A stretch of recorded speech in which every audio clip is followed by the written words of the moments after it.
ವೀಕ್ಷಕರೇ ನಮಸ್ಕಾರ. ನಮ್ಮ ಹಳ್ಳಿ ಸುದ್ದಿ ಯೂಟ್ಯೂಬ್ ಚಾನಲ್ಗೆ ಆತ್ಮೀಯವಾದ ಸ್ವಾಗತ. ಮಾರ್ಚ್ ತಿಂಗಳ ಪಿಂಚಣಿ ಹಣ ಇನ್ನೇನು ಕೆಲವೇ ದಿನಗಳಲ್ಲಿ ಜಮಾ ಆಗಲಿದೆ. ಯಾರಿಗೆಲ್ಲ ಜಮಾ ಆಗಲಿದೆ, ಯಾವಾಗ ಜಮಾ ಆಗಲಿದೆ, ಪೆಂಡಿಂಗ್ ಇರುವಂತವ್ರಿಗೂ ಕೂಡ ಜಮಾ ಆಗಲಿದೆ. ಹಾಗಾದ್ರೆ ಯಾವಾಗ ಜಮಾ ಆಗಲಿದೆ ಎಂಬುದನ್ನು ನಾನು ಈ ವಿಡಿಯೋದಲ್ಲಿ ತಿಳಿಸ್ಕೊಡ್ತಾ ಹೋಗ್ತೀನಿ. ದಯವಿಟ್ಟು ವಿಡಿಯೋನ ಮಧ್ಯದಲ್ಲಿ ಸ್ಕಿಪ್ ಮಾಡದೆ ಸಂಪೂರ್ಣವಾಗಿ ನೋಡಿ. ರಾಜ್ಯ ಸರ್ಕಾರದ ವತಿಯಿಂದ ಸಾಮಾಜಿಕ ಮತ್ತು ಭದ್ರತಾ ಯೋಜನೆಗಳ ಅಡಿಯಲ್ಲಿ ಮಾಸಾಸನ ಅಂದ್ರೆ ಪಿಂಚಣಿ ಪಡೆಯುತ್ತಿರುವ ಲಕ್ಷಾಂತರ ಜನರಿಗೆ ಇಂದು ಒಂದು ಒಳ್ಳೆಯ ಭರ್ಜರಿ ಗುಡ್ ನ್ಯೂಸ್ ಕಾದಿದೆ. ಹೌದು ವೀಕ್ಷಕರೇ, ಕಳೆದ ಕೆಲವು ದಿನಗಳಿಂದ ತಮ್ಮ ಪಿಂಚಣಿ ಹಣಕ್ಕಾಗಿ ಕಾಯುತ್ತಿದ್ದ ವೃದ್ಧರು, ವಿಧವೆಯರು ಹಾಗೂ ಅಂಗವಿಕಲರಿಗೆ ಸರ್ಕಾರದಿಂದ ಮಹತ್ವದ ಆದೇಶವೊಂದು ಹೊರಬಿದ್ದಿದೆ. ಯಾರಿಗೆಲ್ಲ ಇನ್ನೂ ಪಿಂಚಣಿ ಹಣ ಬಂದಿಲ್ಲವೋ ಅಂತವರಿಗೆ ಬರೋಬ್ಬರಿ 2 ತಿಂಗಳ ಪಿಂಚಣಿ ಹಣ ಒಟ್ಟಿಗೆ ಸಿಗುವ ಸಾಧ್ಯತೆಗಳಿವೆ.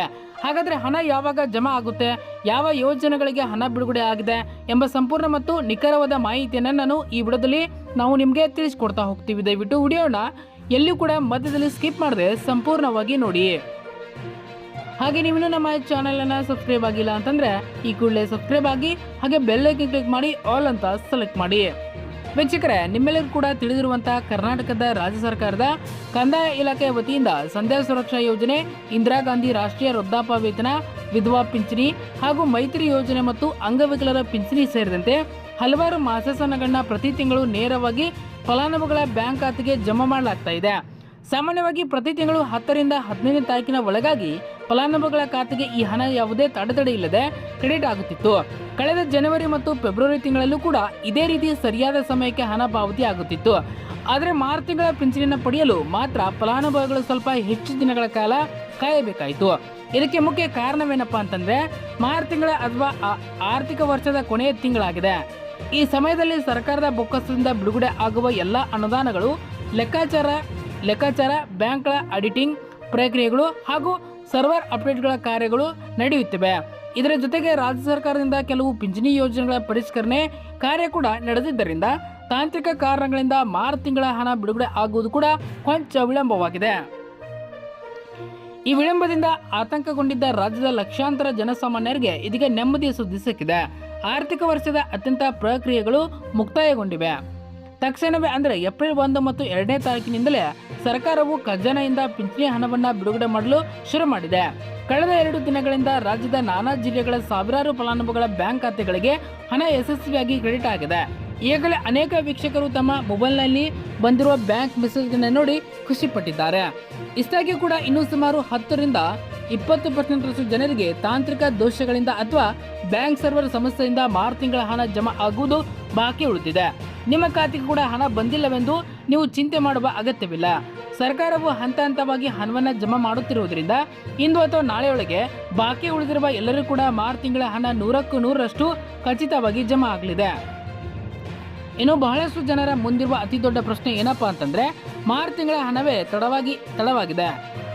ಹಾಗಾದ್ರೆ ಏಪ್ರಿಲ್ ತಿಂಗಳ ಪಿಂಚಣಿ ಹಣ ಯಾವಾಗ ಬರುತ್ತೆ, ಇದು ಕೂಡ ತಡವಾಗಬಹುದಾ ಎಂಬುದು ಪಿಂಚಣಿ ಇಲಾಖೆ ಮೂಲಗಳ ಪ್ರಕಾರ ನಾವು ಈಗ ಕಲೆ ಹಾಕಿರುವ ನಿಖರವಾದ ಮಾಹಿತಿ ಪ್ರಕಾರ ಏಪ್ರಿಲ್ ತಿಂಗಳ ಪಿಂಚಣಿಗೂ ಯಾವುದೇ ರೀತಿಯ ವಿಳಂಬವಾಗುವುದಿಲ್ಲ. ಬರುವ ಸೋಮವಾರದಿಂದ ಅಂದ್ರೆ ಏಪ್ರಿಲ್ 8ನೇ ತಾರೀಕಿನ ನಂತರ ಏಪ್ರಿಲ್ ತಿಂಗಳ ಪಿಂಚಣಿ ಹಣವನ್ನು ಕೂಡ ಫಲಾನುಭವಿಗಳ ಖಾತೆಗೆ ವರ್ಗಾವಣೆ ಮಾಡುವ ಪ್ರಕ್ರಿಯೆಯನ್ನು ಸರ್ಕಾರ ಅಧಿಕೃತವಾಗಿ ಆರಂಭಿಸಲಿದೆ. ಎಲ್ಲ ಪ್ರಕ್ರಿಯೆಗಳು ಸುಸೂತ್ರವಾಗಿ ನಡೆದರೆ ಏಪ್ರಿಲ್ 10 ಅಥವಾ 12ನೇ ತಾರೀಕಿನ ಒಳಗಾಗಿ ರಾಜ್ಯದ ಪ್ರತಿಯೊಬ್ಬ ಪಿಂಚಣಿದಾರರ ಖಾತೆಗೆ ಕೂಡ ಈ ತಿಂಗಳ ಮಾಸಾಸನ ಬಂದು ಸೇರಲಿದೆ. ಆದ್ದರಿಂದ ವೀಕ್ಷಕರೇ, ಕೇವಲ 1 ವಾರದ ಒಳಗಾಗಿ ನಿಮಗೆ ಮತ್ತೊಮ್ಮೆ ನಿಮ್ಮ ಬ್ಯಾಂಕ್ ಖಾತೆಗೆ ಪಿಂಚಣಿ ಜಮಾ ಆಗಲಿರುವ ಸಿಹಿ ಸುದ್ದಿ ಕೂಡ ಮೆಸೇಜ್ ಬರಲಿದೆ. ಇಲ್ಲಿ ಮತ್ತೊಂದು ಅತ್ಯಂತ ಪ್ರಮುಖವಾದ ವಿಚಾರವೇನಪ್ಪಾ ಅಂತಂದ್ರೆ ಕೆಲವೊಂದು ತಾಂತ್ರಿಕ ಕಾರಣಗಳಿಂದ ಅಥವಾ ದಾಖಲಾತಿಗಳ ಸಮಸ್ಯೆಯಿಂದ ಯಾರಿಗೆ ಮಾರ್ಚ್ ತಿಂಗಳ ಪಿಂಚಣಿಯನ್ನ ಇನ್ನೂ ಕೂಡ ಬಂದಿಲ್ವೇ ಅಂತವರು ಆತಂಕ ಪಡುವ ಅಗತ್ಯವಿಲ್ಲ. ಇಲಾಖೆಯು ಏಪ್ರಿಲ್ ತಿಂಗಳ ಪಿಂಚಣಿ ಹಣವನ್ನು ಬಿಡುಗಡೆ ಮಾಡುವಾಗ ಮಾರ್ಚ್ ತಿಂಗಳ ಬಾಕಿ ಉಳಿದ ಹಣವನ್ನು ಸೇರಿಸಿ ಅಂದರೆ ಒಟ್ಟಾರೆಯಾಗಿ 2 ತಿಂಗಳ ಹಣವನ್ನು ಒಂದೇ ಬಾರಿಗೆ ನಿಮ್ಮ ಖಾತೆಗೆ ಜಮಾ ಮಾಡುವ ಬಲವಾದ ಸಾಧ್ಯತೆಗಳಿವೆ. ಇದು ನಿಜಕ್ಕೂ ಗ್ರಾಮೀಣ ಭಾಗದ ಜನರಿಗೆ, ವಯೋವೃದ್ಧರಿಗೆ ಆರ್ಥಿಕವಾಗಿ ಬಹಳ ದೊಡ್ಡ ಮಟ್ಟದ ಸಹಾಯವಾಗಲಿದೆ. ಒಂದು ವೇಳೆ ನಿಮಗೆ ಹಣ ಬಂದಿಲ್ಲವೆಂತಂದರೆ ತಕ್ಷಣ ಬ್ಯಾಂಕ್ಗೆ ಓಡಿ ಹೋಗುವ ಅವಶ್ಯಕತೆ ಇಲ್ಲ. ಮನೆಯಲ್ಲೇ ಕುಳಿತು ನಿಮ್ಮ ಮಾಡಬೇಕಾದ ಒಂದೇ ಪ್ರಮುಖ ಕೆಲಸಗಳೇನಂತಂದರೆ ಮೊದಲನೇದಾಗಿ ನಿಮ್ಮ ಬ್ಯಾಂಕ್ ಖಾತೆಗೆ ಕಡ್ಡಾಯವಾಗಿ ಆಧಾರ್ ಕಾರ್ಡ್ ಲಿಂಕ್ ಆಗಿದೆಯಾ, NPS ಮ್ಯಾಪಿಂಗ್ ಆಗಿದೆಯಾ ಎಂಬುದನ್ನು ಖಚಿತಪಡಿಸಿಕೊಳ್ಳಿ.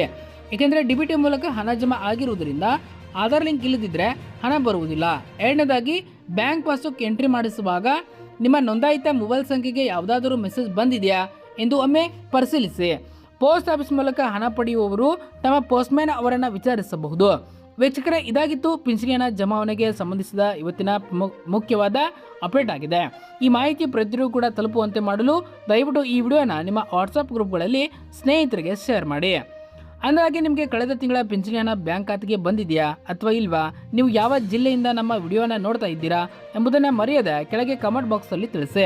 ಇದು ನಿಮಗೆ ಮುಂದಿನ ದಿನಗಳಲ್ಲಿ ಆಯಾ ಜಿಲ್ಲೆಗಳ ಪಿಂಚಣಿ ಅಪ್ಡೇಟ್ ನೀಡಲು ಸಹಾಯವಾಗುತ್ತದೆ. ರಾಜ್ಯ ಸರ್ಕಾರ ಯೋಜನೆಗಳು ಹಾಗೂ ದಿನನಿತ್ಯದ ಪ್ರಮುಖ ಸುದ್ದಿಗಳಿಗಾಗಿ ಸದಾ ನೋಡ್ತಾ ಇರಿ ನಮ್ಮ ಹಳ್ಳಿ ಸುದ್ದಿ ಯೂಟ್ಯೂಬ್ ಚಾನಲ್. ವಿಡಿಯೋ ನೋಡಿದ್ದಕ್ಕಾಗಿ ಧನ್ಯವಾದಗಳು.